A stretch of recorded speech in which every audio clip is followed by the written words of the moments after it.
Hello, welcome students.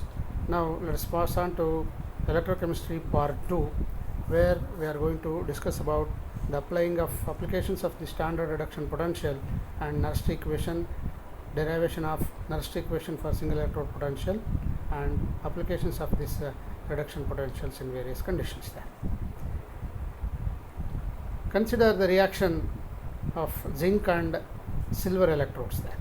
We construct an electrochemical cell by taking zinc electrode and silver electrode, where we can write down the cell reaction as zinc solid plus 2 Az plus aqua giving rise to Zn2 plus aqua plus 2 Az solid.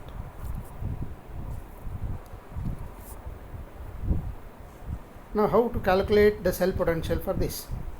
The half cell reactions, we can write it as at reduction, that cathode Az plus aqua plus electron giving rise to Ag solid, and at anode oxidation takes place where zinc solid undergoes oxidation to liberation of electrons giving rise to Zn2 plus aqua plus 2 electrons. Here in this case, the standard reduction electrode potentials of zinc electrode and silver electrodes have been given. Standard reduction electrode potential of zinc electrode is minus 0.76 volts, whereas standard reduction electrode potential of silver electrode is 0.80 volts. As we are known that EMF of the cell can be calculated in terms of their reduction electrode potentials, E0 of the cell is equals to E0 of cathode minus E0 of anode. In such cases, E0 of cell here is equals to E0 of silver electrode minus of E0 of zinc electrode, because zinc takes the position of anode and silver takes the position of cathode. That's how calculation part is E0 cell is equals to 0.80 volts minus of minus 0.76 volts, and that becomes 0.80 volts plus 0.76 volts, and that's equals to 1.56 volts. Here we can note that although there are 2 moles of silver reduced for each mole of zinc oxidized, we do not multiply the potential by 2, we take only one part there. Now we shall discuss about the extensive and intensive properties. Extensive properties are those properties which are depending upon amount of the substance, whereas intensive properties which are independent of the amount of substance taken.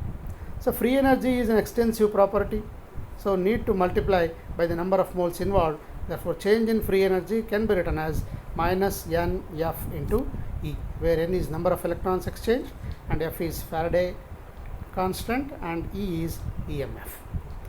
But to convert to EMF, we need to divide by the number of electrons involved. Therefore, that equation can be modified as E0 is equals to minus delta G0 by NF. Here E, that is potential, is an intensive property. You see that delta G, free energy, is an extensive property, whereas E, potential, is an intensive property. Now we shall see the derivation of the Nernst equation for single electrode potential. For considering that single electrode potential, we can consider a metal ion electrode, where we have taken an example of zinc electrode here, where zinc metal is in equilibrium with zinc ions, and the electrode reaction we are writing in terms of reduction reactions here. That's how Zn2 plus 2 electrons giving rise to Zn. Here number of electrons exchanged are 2 then. So here remember we have written the reduction electrode potential reaction. That's how reduction reaction we have written it here. Applying Nernst equation, the electrode potential of the zinc electrode, now it can be given as E Zn2 plus comma Zn. That's how we write reduction electrode potential form is equals to E0 Zn2 plus Zn minus RT by 2F into ln activity of zinc divided by activity of zinc ions, and that can be simplified as E0 Zn2 plus Zn plus RT by 2F into ln of activity of Zn2 plus by activity of Zn. So that minus sign has been replaced by positive sign because we have replaced the denominator and numerator of the activities. So Zn2 plus now comes to the numerator. That's why that minus sign in equation 1, now it has become plus sign here.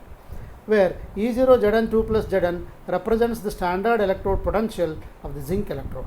So in the symbols you can write it as E Zn2 plus comma Zn and E0 Zn2 plus comma Zn. The ions have been written first because these represent reduction potentials. If you are writing the metal in the first, then that represents the oxidation. Because you have represented ions first here, that's how it is representing reduction potential. So putting activity of zinc is equals to 1 because the activity of a pure solid is always considered as unity, and that equation 1 now it becomes E Zn2 plus Zn is equals to E0 Zn2 plus Zn plus RT by 2F into ln of activity of Zn2 plus. Assuming that the solution is dilute, the activity of Zn2 plus ions may be replaced by molar concentration. That's how we can rewrite that equation as E Zn2 plus Zn is equals to E0 Zn2 plus Zn plus RT by 2F into ln of Zn2 plus. Similarly, the expression for the silver electrode may be derived as the electrode reaction written as the reduction reaction. Similarly, you can write Az plus electron giving rise to Az. This is a reduction reaction where number of electrons exchanged is only 1 there. That's how applying Nernst equation and simplifying the result obtained. Now we can have that equation as E Az plus Az is equals to E0 Az plus RT by F into ln of Az plus. So here n is equals to 1, that's why we written it as RT by F. In general, for any metal electrode consisting of a metal M in equilibrium with its ions Mn plus, the electrode reaction written as reduction reaction.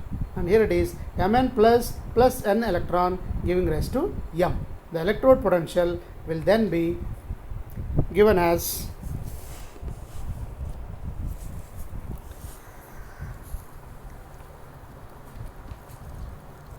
stop ಮಾಡಬಹುದಲ್ಲ.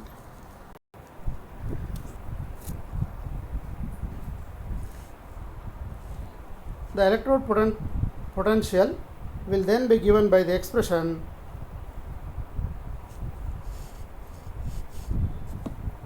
E Mn plus M is equals to E0 Mn plus M plus RT by Nf into ln of Mn plus.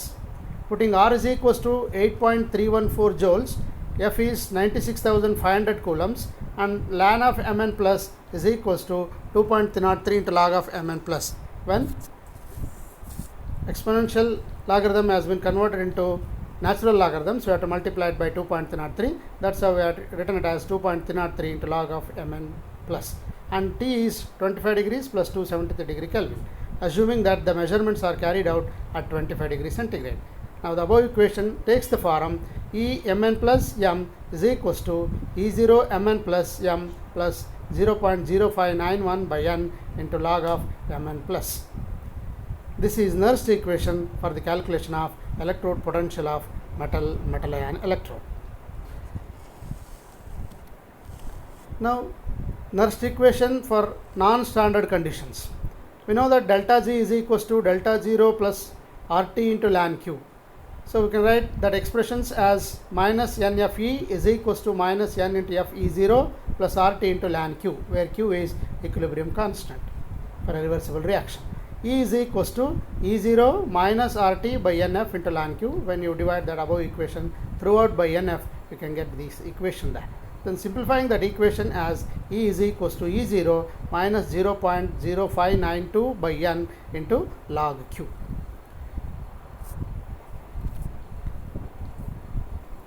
Now thermodynamic significance of potentials. We usually operate electrochemical cells at constant pressure and temperature. We can recall where delta G is equals to delta H minus T into delta S, that is change in Gibbs free energy, and delta H is change in enthalpy, and that's equals to delta E plus delta into PV.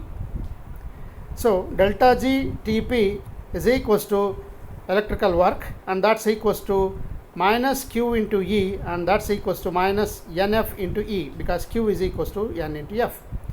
And we can recall that F is Faraday's constant, where its value is 96,485 coulombs. So thermodynamic significance of these potentials. The maximum electrical work done by an electrochemical cell equals the product of the charge flowing and the potential difference across which it flows. The work done on the cell is W is equals to minus E into Q, where E is the electromotive force of the cell, EMF, and Q is the charge flowing, and that's how Q is equals to small n into Na into E, where small n is number of electrons exchanged, Na is Avogadro's number, and E is the charge on the electron. So note that Na into E is equals to F, that is 1 Faraday. Thus W, electrical work, is equals to minus N F into E, and W is equals to delta G is equals to minus N F into E. So if E0 is greater than 0, that is positive, the reaction proceeds to right, that is giving rise to the products. If E0 is less than 0, then that is negative, that reaction proceeds to left, reactants. So that reactants, oxidation plus electrons is equals to reduction there. The oxidizing agent receiving the electrons converts itself into a reducing agent there. Recall the sign of delta G provides information on spontaneity. If delta G is negative, change in free energy is negative, it is a spontaneous reaction. And delta G is positive, change in free energy is positive, then it is always a non-spontaneous process.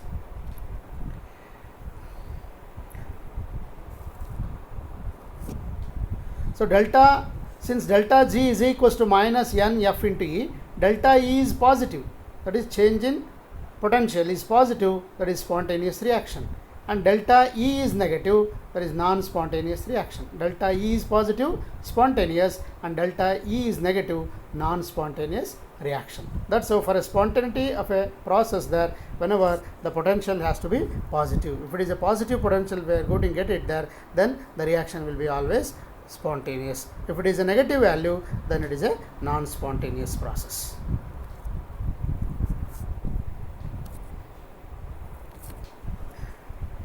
Significance of these potentials there. Since half cell potentials are measured relative to standard hydrogen electrode, they reflect spontaneity of redox reactions relative to SHE. More positive potentials will always lead to more potent oxidants, that is, oxidants want to be reduced. Whereas more negative potentials implies more potent reductants. Reductants don't want to be reduced, but they spontaneously oxidize. That's how in a galvanic cell, chemical energy is converted into electrical energy, therefore it is spontaneous. So E cell should be positive. Therefore, if the reaction is spontaneous, then E cell should be a positive value. Examples for galvanic cells: primary cell, a non-rechargeable cell; Leclanche cell, where we call it as a dry cell; and secondary cells, which are rechargeable, lead storage battery, and hydrogen oxygen fuels. These are some examples of galvanic cells. Like that, you can have the significance of potentials in case of electrolytic cells, where electrical energy is converted into chemical energy, which they are non-spontaneous. Here E cell is negative. And examples for these electrolytic cells are lead storage battery when recharging, and electrolysis of water. We shall stop it here, and in the next class we shall take up electrochemistry part 3.